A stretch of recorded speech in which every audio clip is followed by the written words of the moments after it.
Assalamualaikum warahmatullahi wabarakatuh. Hari ini kita akan membahas pemantapan persiapan ASPD tahap 2 tahun pelajaran 2021-2022 mata pelajaran Matematika kelas 9 SMP. Nah, langsung saja. Nomor 1. Suhu di dalam sebuah lemari pendingin mula-mula negatif 18 derajat Celcius. Saat listrik padam, suhu di dalamnya naik 2 derajat Celcius, sedangkan jika listrik menyala, suhu turun 2 derajat Celcius setiap 10 menit. Setelah padam, 1,5 jam, listrik kembali menyala. Suhu di dalam lemari pendingin setelah setengah jam listrik menyala adalah, berarti kita tulis dulu diketahuinya. Untuk nomor 1,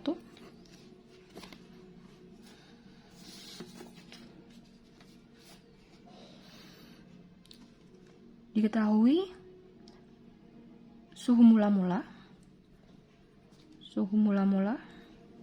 yaitu negatif 18 derajat Celcius. Kemudian saat listrik padam, suhu di dalamnya naik 2 derajat Celcius, berarti setiap mati per 10 menitnya itu naik 2 derajat Celcius, berarti padam dia akan naik 2 derajat Celcius per 10 menit. Sedangkan jika listrik menyala, suhu turun. Kalau turun berarti berkurang ya. Ketika nyala, dia turun 2 derajat Celcius. Jadi sini negatif per 10 menit.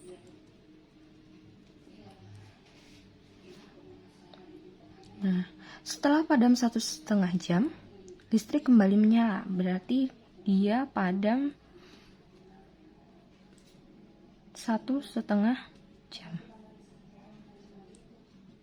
Suhu di dalam lemari pendingin setelah setengah jam listrik menyala adalah, berarti awalnya dia mati listrik selama 1,5 jam, kemudian hidup selama setengah jam, berarti dia nyala 0,5 jam. Berarti kita ubah dulu sini jamnya menjadi menit. 1,5 jam itu ada berapa menit? Ada 90 menit. Sedangkan setengah jam itu ada 30 menit. Kemudian bisa kita hitung yang suhu mula-mulanya. Berarti kan kita harus menghitung suhu di dalam lemari es pendingin setelah setengah jam. Berarti suhu mula-mulanya awalnya negatif 18. Ditambah dengan dia padam selama 1,5 jam, berarti 90 menit. Setiap 10 menit dia naik 2 derajat. Berarti kenaikannya ada 9 kali. Berarti 2 dikali 90 menit dibagi 10. Ditambah lagi dengan nyala setengah jam. Kalau nyala itu turun negatif 2 derajat. Berarti negatif 2 dikali berapa menit? 30 menit dibagi 10 menit. Berarti di sini bisa dicari negatif 18 derajat ditambah sini coret, berarti jadinya 9. 2 kali 9 berarti 18. Ditambah, berarti sini bisa dicoret, sama-sama ada nolnya, berarti negatif 2 dikali 3 negatif 6. Negatif 18 ditambah 18 itu kan habis ya, ditambah negatif 6, berarti hasilnya negatif 6. Jawabannya yang A. Bisa dipahami ya. Lanjut ke nomor 2.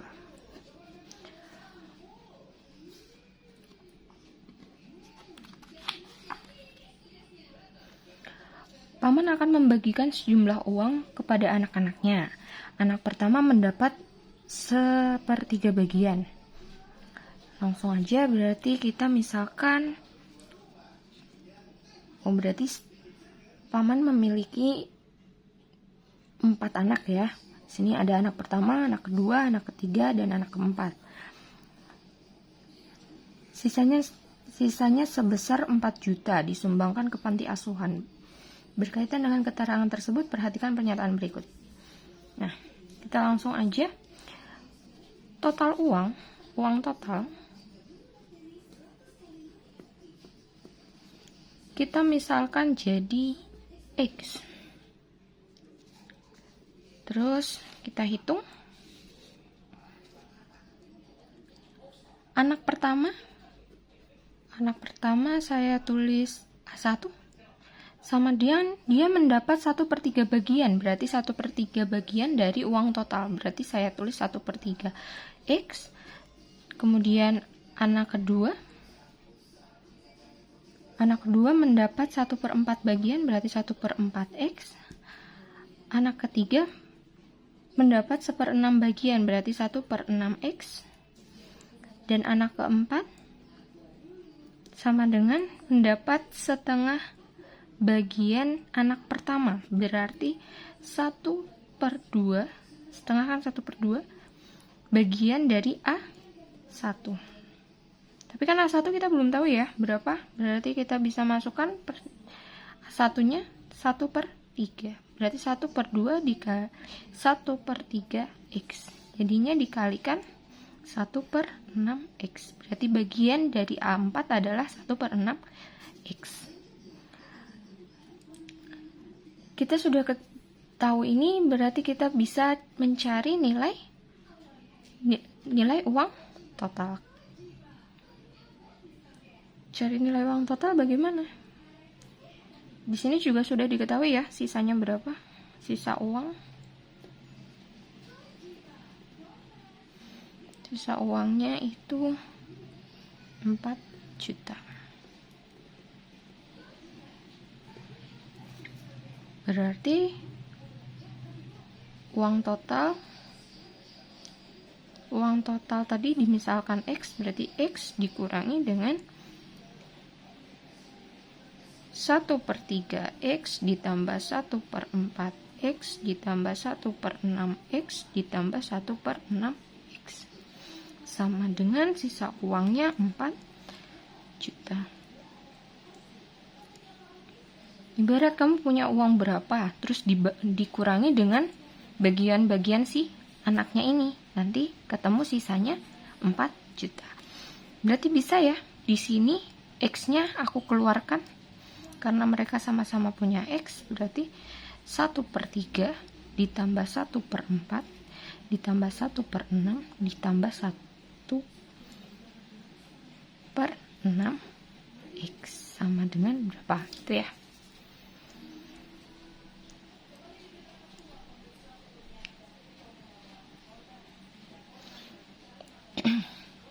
Yuk kita jumlahkan dulu yang di dalam kurung, berarti X dikurangi, samakan penyebutnya.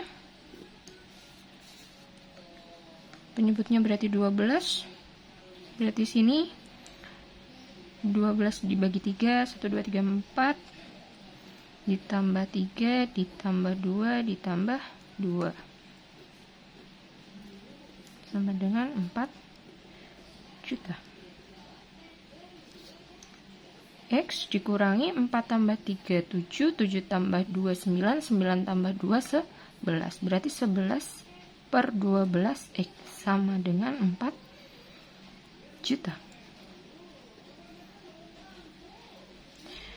Berarti X dikurangi 11/12 sama aja 12/12 X dikurangi 11/12 X. 12 bagi 12 1 ya, berarti sama ya, tidak merubah nilai si X-nya, 1X ini sama dengan 4 juta. Kemudian lanjut ke sini sudah sama penyebutnya, berarti 12 dikurangi 11 jadinya 1/12 X sama dengan 4 juta. Berarti 1 kali X sama dengan, sini pindah ruas ke sini, jadinya 4 juta dikali 12 berapa? 48 juta ya. Berarti uang mula-mulanya adalah 48 juta. Di sini pernyataan satu benar ya? Pernyataan satu benar. Berarti di pilihan sini yang ada 4-nya. Di sini pilihan 4 ada di B sama di D. Berarti kita lanjut. Kita pilih antara membuktikan pernyataan 1 atau pernyataan 2. Kita coba pernyataan 1. Pernyataan 1 bagian anak pertama adalah 15 juta. Berarti kita cari A1. A1 tadi bagiannya ada bagiannya 1/3. Berarti A1 1/3 X. X-nya kita ubah jadi 48 juta. 3 kali 48 juta. Jadinya berapa? 1,6. Berarti jatah anak pertama itu, bagian anak pertama adalah 16 juta. Sama tidak dengan pernyataan 1? Berbeda ya, berarti pernyataan 1 salah. Lanjut, berarti jawabannya yang benar adalah pernyataan 2. Bagian anak kedua adalah 12 juta. Berarti pilihannya yang betul adalah D. Dapat dipahami ya? Kita lanjut ke nomor 3.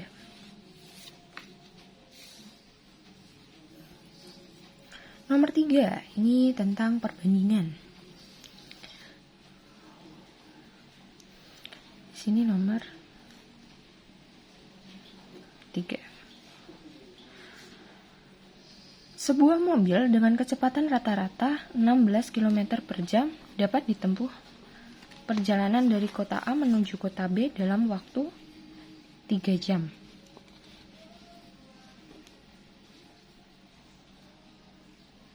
Sebuah mobil dengan kecepatan rata-rata 60 km per jam dapat menempuh perjalanan dari kota A menuju kota B dalam waktu 3 jam. Jika kecepatan mobil 45 km per jam, waktu yang ditempuh perjalanan dari kota A ke kota B adalah, berarti kita dapat mengetahui ada 2 perbandingan, yaitu kecepatan dengan waktu. Yang pertama, kecepatan dengan 60 km. 60 km per jam. Dapat ditempuh dengan waktu 3 jam. Kemudian jika kecepatan mobilnya, kalau dia kecepatan mobilnya 40 km per jam, kira-kira waktunya berapa gitu ya? Jadi bisa kita cari, karena kalau misalnya dengan kecepatan 60 dia sampai dalam waktu 3 jam, berarti kalau 45 km per jam kecepatannya berarti lebih pelan ya, berarti harusnya lebih dari 3 jam.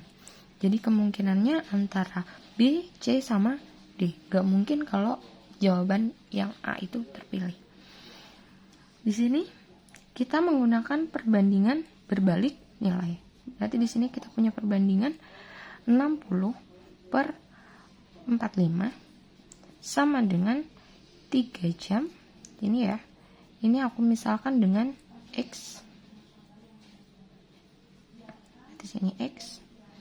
Karena ini tadi perbandingan berbalik nilai, berarti kita pengoperasiannya yang atas dikali dengan yang atas, yang bawah dikali dengan yang bawah. Berarti di sini kita punya 60 dikali 3 sama dengan 45 dikali X. 60 dikali 3 180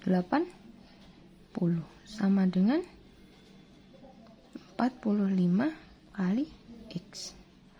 Berarti X adalah 180 dibagi 45 karena dia pindah ruas ya. Kalau pindah ruas, kalau hubungannya dikali, berarti kalau pindah ruas kebalikannya dikali, yaitu dibagi. 180 dibagi 45 berarti berapa hasilnya?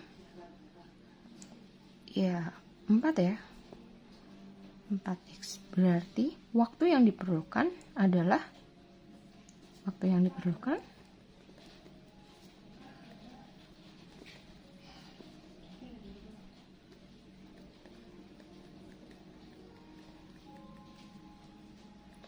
adalah 4 jam. Mudah untuk difahami ya. Kita lanjut ke nomor 4.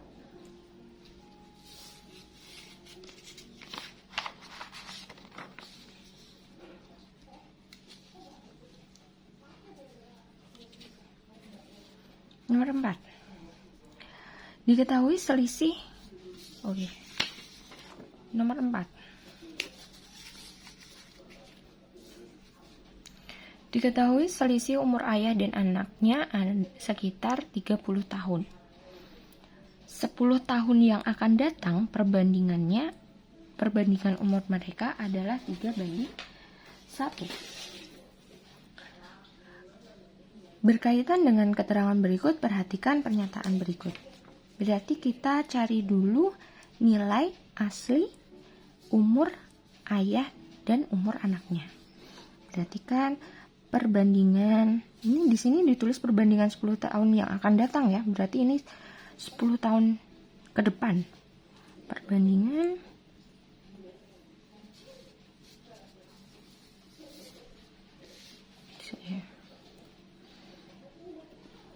perbandingan 10 tahun akan datang.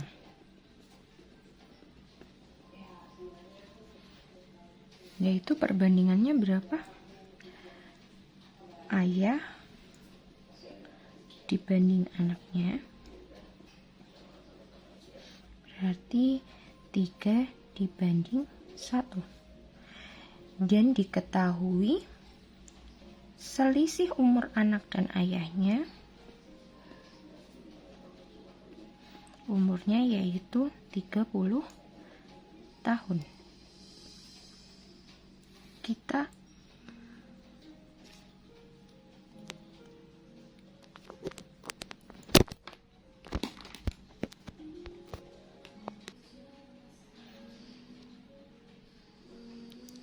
selisih umurnya 30 tahun. Berarti kita cari dulu umur ayah. Umur ayah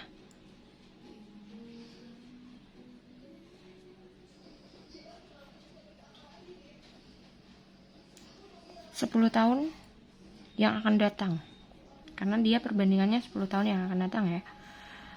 Cari umur ayah, yaitu caranya perbandingan umur ayah berapa?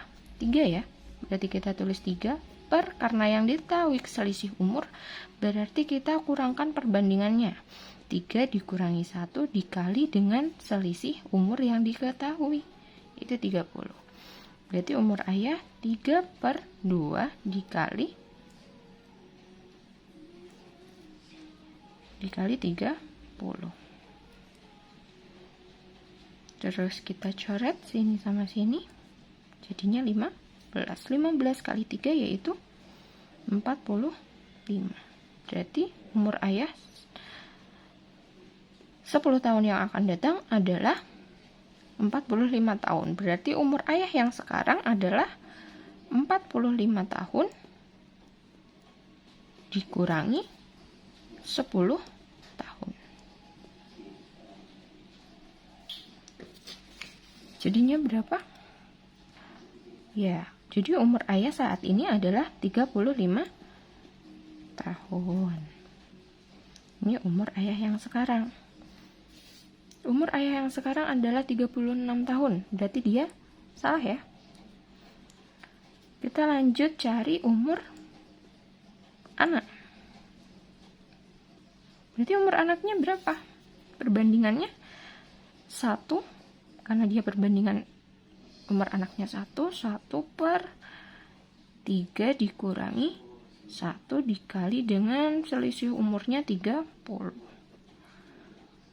Sama dengan 1 per 2 dikali 30. Kita coret, sini bagi 2 1, sini 15 kali 1 sama dengan 15. Berarti ini umur anaknya 15 tahun, tapi dalam waktu 10 tahun yang akan datang. Maka umur anaknya saat ini adalah 10 tahun dikurangi 10 tahun. Jadinya umur anaknya saat ini adalah 5 tahun. Berarti kita lihat pernyataan kedua. 2 tahun yang lalu umur anaknya 3 tahun. Kalau umurnya saat ini anaknya adalah 5 tahun, berarti umur anak 2 tahun lalu adalah 3 tahun ya. 5 dikurangi 2 jadinya 3 tahun. Betul ya? Nomor 2. Selanjutnya yang pernyataan ketiga. 5 tahun yang akan datang umur ayah adalah 45 tahun. 5 tahun yang akan datang umur ayah 40 tahun. Berarti kalau umur ayah 35 tahun, berarti umur selanjutnya 5 tahun ke depan 35 tahun ditambah 5 tahun. Berarti betul ya pernyataan 2 sama pernyataan 3. A, B, C, D di sini udah ada yang C. Berarti jawabannya yang C. Jawabannya yang C, 2 dan 3. Mudah ya. Selanjutnya nomor 5. Kita lanjut lagi ke nomor 5. Perpangkatan. Kemarin waktu kelas 3 semester awal sudah dibahas tentang perpangkatan. Di sini nomor 5 diketahui suruh mencari hasil dari perpangkatan 2 pangkat 4 dikali 3 pangkat 3 dipangkatkan 3 dikali 2 pangkat min 8 dibagi 3 pangkat 4. Seperti ini ya. Berarti kita bisa cari caranya, yaitu kita jabarkan dulu. Di sini perpangkatan seperti ini. Kemarin kalau misalnya sifat pangkat, kalau ada A pangkat N dipangkatkan M, itu hasilnya A pangkat N dikalikan pangkat N dikalikan pangkat M. Berarti kalau misalnya bentuknya seperti ini, berarti 2 pangkat 4 dikali dengan pangkat 3. Pangkatnya 3 ini. Berarti dikalikan lagi 3 pangkat, kalau sini berarti tandanya pangkat 1 ya. Berarti 3 pangkat 1 dikali 3 dikali lagi 2 pangkat min 8 dibagi 3 pangkat 4. Yuk dibahas lagi yuk. Berarti 4 kali 3 adalah 12. Berarti 2 pangkat 12 dikali 3 pangkat 3 dikali 2 pangkat min 8.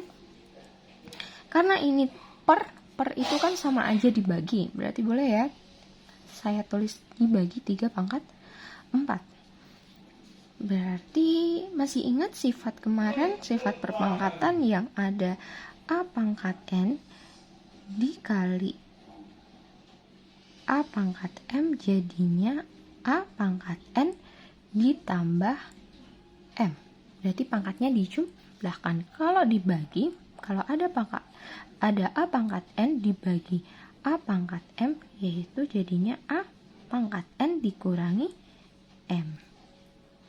Sifatnya jangan lupa dihafalkan dan dipahami. Berarti di sini kita deketin aja yang sama-sama punya 2. 2 pangkat 12 dikali 2 pangkat min 8 dikali 3 pangkat 3 dibagi dengan 3 pangkat 4. Di sini bentuknya udah AA seperti ini ya. Berarti 2 pangkat 12 kalau dikali itu kan ditambah. Berarti ditambah negatif 8 dikali dengan 3 pangkat 3. Kalau dibagi pangkatnya dikurangkan. Berarti 3 kurangi 4. Berarti sama dengan 2 pangkat 4 dikali dengan 3 pangkat min 1. 2 pangkat 4 itu hasilnya berapa sih? 16 ya. 16 dikali, kemarin kalau ada sifat lagi nih, kalau ada A pangkat min N, kalau pangkatnya biar positif jadinya diubah jadi 1 per A pangkat N. Berarti kalau dia negatif jadinya 1, kita ubah jadi 1 per 3 pangkat 1. Berarti sama aja 16 dikali pangkat 1 kan sama aja 3 ya. 1 per 3 bilangan itu sendiri. Berarti sama dengan berapa? 16 per 3. Berarti jawabannya A, B, C, D yang D ya. Berarti jawabannya yang D. Sekian pembahasan mungkin dari nomor 1 sampai 5 dulu. Nanti lanjut lagi ke part selanjutnya. Thank you. Terima kasih.